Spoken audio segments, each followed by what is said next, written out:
जय हिंद दोस्तों, स्वागत है आपका हमारे यूट्यूब चैनल बीएनसी क्लासेस में। जो इकोनॉमिक्स से हम लोग बात करें रिफॉर्म्स इन इंडिया। तो देखिए, रिफॉर्म्स के बारे में हमने बहुत सारी बातें कर ली थी। अब हम लोग रिफॉर्म्स मेजर्स की बात करेंगे। तो देखिए, मेनली रिफॉर्म्स मेजर को दो कैटेगरी में मेजर किया गया था। एक आप था माइक्रो इकोनॉमिक्स स्टेबिलेशन मेजर्स और दूसरा था आपका स्ट्रक्चरल रिफॉर्म्स। ठीक है, माइक्रो और मैक्रो इकोनॉमिक्स को पहले दो पार्ट में डिवाइड किया गया था, दो इसको क्षेत्र में डिवाइड किया गया था, दो डोमेन में डिवाइड किया गया था। उसके बारे में हम लोगों ने पहले वीडियो में ही बात की है। देखिए, मैक्रो इकोनॉमिक का मतलब होता है समष्टि अर्थव्यवस्था और इसके अंतर्गत स्टेबलाइजेशन का मतलब होता है स्थिर रहना। ये जो मेजर के अंतर्गत आता है, इसमें मेनली जो क्या था, जो डिमांड था, मांग। ठीक है, डिमांड यानी कि जो आपका मांग था उसको बूस्ट करना, यानी कि सकल मांग जो है वो उसको बूस्ट किया जाए जिससे कि लोगों की परचेजिंग पावर। अब देखिए, डिमांड बढ़ेगा, अगर लोगों की परचेजिंग पावर यानी खरीदने की जो शक्ति होती है वो बढ़ेगी तो डिमांड बढ़ेगा, और डिमांड बढ़ेगा तो इसके लिए हमें क्या करना पड़ेगा, चीज़ों की सप्लाई बढ़ानी पड़ेगी। और जब चीज़ों की सप्लाई बढ़ेगी तो ये सब किस लिए होगा, तब जाके हमारी जो इकोनॉमी होगी वो बूस्ट होगी। देखिए, सबसे बड़ी बात क्या होती है कि लोगों की परचेजिंग पावर जब बढ़ती है, लोगों को जब खरीदने की शक्ति बढ़ती है तो इकोनॉमी बूस्ट करती है। क्योंकि देखिए, जब भी आप खरीदने की जब परचेजिंग पावर होगी, लोग बाहर खरीदेंगे, डिमांड बढ़ेगा, सप्लाई बढ़ेगी तो उत्पादन बढ़ेगा, प्रोडक्शन बढ़ेगा। ठीक है, अभी जब कोरोना काल चल रहा था तो कोरोना काल में सबसे बड़ी प्रॉब्लम क्या थी, लोगों के पास पैसे नहीं थे। लोगों के पास पैसे नहीं थे तो लोगों की जो परचेजिंग पावर थी वो मतलब कह सकते हैं कि परचेजिंग पावर कम हो गई थी। तो परचेजिंग पावर कम होने की वजह से पूरी इकोनॉमी हमारी, देखिए अभी कुछ पहले, अभी तो इस क्वार्टर में तो हमारा इकोनॉमी है जो जीडीपी है वो ग्रोथ पर है। इसके पहले के आप देखेंगे तो हर क्वार्टर में जो हमारी इकोनॉमी थी वो डाउनवर्ड थी, यानी नीचे जा रही थी। तो इसके पीछे कारण क्या था, इसके पीछे यही कारण था, लोगों की जो परचेजिंग पावर थी वो कम हो गई थी। लोग मतलब कहने का मतलब पैसा नहीं था लोगों के पास। अब जब पैसा नहीं था तो लोग खरीदने की क्षमता कम हो गई थी। तो जब खरीदने की क्षमता कम हो गई थी तो डिमांड कम हो गया था, और डिमांड जब कम हो गया था तो आपका सप्लाई, एक तो उत्पादन वैसे ही बंद था आपका। तो ये सब चीज़ें आपका मिला जुला के इफेक्ट पड़ता है किसी भी अर्थव्यवस्था में। ठीक है, तो जब अर्थव्यवस्था ग्रोथ करेगा, जब अर्थव्यवस्था ऊपर उठेगी, ग्रोथ होगा, तो लोगों की परचेजिंग पावर बढ़ेगी। तो जब लोगों की परचेजिंग पावर बढ़ेगी, लोगों की खरीदने की शक्ति बढ़ेगी तो इकोनॉमी बूस्ट करेगा। तो ये सब चीज़ों को हमको रिफॉर्म्स के अंतर्गत लाना था। ठीक है, अब इस रिफॉर्म को हम लोग देखें तो इस रिफॉर्म्स को तीन आयाम यानी तीन चीज़ों पे ये रिफॉर्म्स डिपेंड होने वाला था।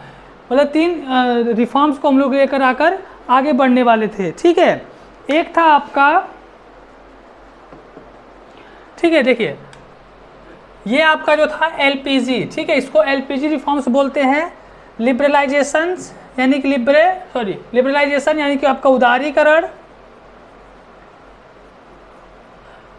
प्राइवेटाइजेशन निजीकरण, और आपका जी है ग्लोबलाइजेशन यानी कि आपका वैश्वीकरण। उदारीकरण, निजीकरण, वैश्वीकरण, इन तीनों आयामों के साथ हमको आगे बढ़ना था, रिफॉर्म्स हमको करने थे। ठीक है, जो आपका उदारीकरण होता है ये सुधार की दिशा होती है, सुधार की दिशा बताता है, दिशा होती है, डायरेक्शंस ऑफ रिफॉर्म्स। ठीक है, निजीकरण जो होता है आपका ये मार्ग है, सुधार की मार्ग है, तो इस रास्ते से हमें आगे बढ़ना होता है। और जो आपका वैश्वीकरण है ये आपका अंतिम लक्ष्य है, ये अंतिम लक्ष्य है। तो ये आपका है उदारीकरण, सुधार की दिशा है, ये आपका दिशा बताता है, डायरेक्शन। निजीकरण सुधार की मार्ग है, रास्ता है, और वैश्वीकरण अंतिम लक्ष्य है। तो ये तीनों के जरिए हमें आगे बढ़ना था, रिफॉर्म्स लाने थे। तो इन तीनों को हम अलग अलग करके हम लोग देखते हैं। सबसे पहले हम लोग बात करेंगे लिबरलाइजेशन यानी कि उदारीकरण। ठीक है, देखिए जो आपका उदारीकरण है ये लिबरलिज्म वर्ड से आया है, यानी कि उदारवाद के वर्ड से आया है। 19वीं सेंचुरी में ये चीज़ें बहुत ज़्यादा प्रचलित थी, 3 दशकों में बहुत ज़्यादा मतलब कह सकते हैं उदारीकरण की आगे की, मतलब उदारीकरण आपका बहुत तेज़ी से आगे बढ़ा। ठीक है, उदारीकरण का सीधा सीधा मतलब क्या होता है कि जो आपका सामंतवाद होता है, फेडरलिज्म होता है, सामंतवाद का खत्म होना, सामंतवाद का खत्म होना, और जो आपकी मार्केट है, बाजार है, या आपका जो पूंजीवादी समाज है इसका ग्रोथ होना, इसका आगे बढ़ना।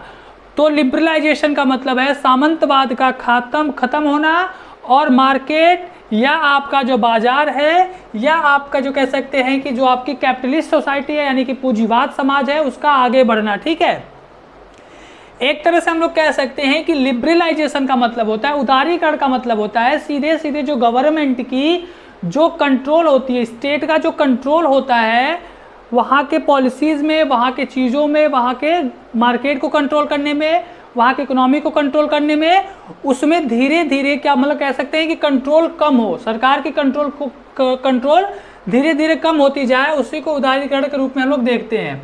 उदारीकरण को हम लोग प्रिंसिपल के रूप में देखें तो हम बहुत बार बात कर चुके हैं। एडम स्मिथ ने एक सिद्धांत दिया था जिसका नाम था लेसेज फेयर, यानी अहस्तक्षेप की नीति। अहस्तक्षेप की नीति ज़्यादा मतलब कह सकते हैं कि अगर हम लोग एक वर्ड में अगर हम डिफाइन करने की बात करेंगे लिबरलाइजेशन को, तो वो है आपका लेसेज फेयर की डिफिनीशन, सॉरी, जिसका मतलब है अहस्तक्षेप की नीति। ठीक है, अब देखिए क्या हुआ कि एक तरह से हम लोग कह सकते हैं कि लिबरलाइजेशन का मतलब होता है कि ज़्यादा से ज़्यादा मार्केट खुला करना, यानी प्रो मार्केट की बात करना, और प्रो कैपिटलिस्ट यानी कि पूंजीवाद की तरफ झुकाव। ठीक है, मार्केट की तरफ या पूंजीवाद की तरफ जो झुकाव होता है किसी भी स्टेट पॉलिसी के अंतर्गत, वो आपका लिबरलाइजेशन के अंतर्गत आता है। ठीक है, अब देखिए 1970 के दशक में जब पूरा होल यूरो इकोनॉमी जो था, यूरो अमेरिकन इकोनॉमी जो था, वो लिबरलाइजेशन की तरफ बढ़ रहा था। ठीक है, इसका सबसे बेस्ट एग्जाम्पल अगर हम लोग देखें तो सबसे बेस्ट एग्जाम्पल इसका है आपका चाइना। ठीक है, चाइना जो था आपका 1970 के पहले चाइना में हम लोग देखें तो यहाँ पे भी आपका कह सकते हैं कि ये भी आपका एक प्लानिंग जो था, नियोजन की जो प्रक्रिया थी उसके अंतर्गत अपने इकोनॉमी को आगे बढ़ा रहा था। और यहाँ की जो इकोनॉमी थी मेनली किस पे थी, कैपिटलिस्ट थी। और कैपिटलिस्ट जो था इसका मतलब और भी कह सकते हैं कि बहुत तगड़ा था, मतलब एक तो आपका सोशलिज्म है और एक आपका कैपिटलिस्ट है, तो ये कैपिटलिस्ट को फॉलो कर रहा था।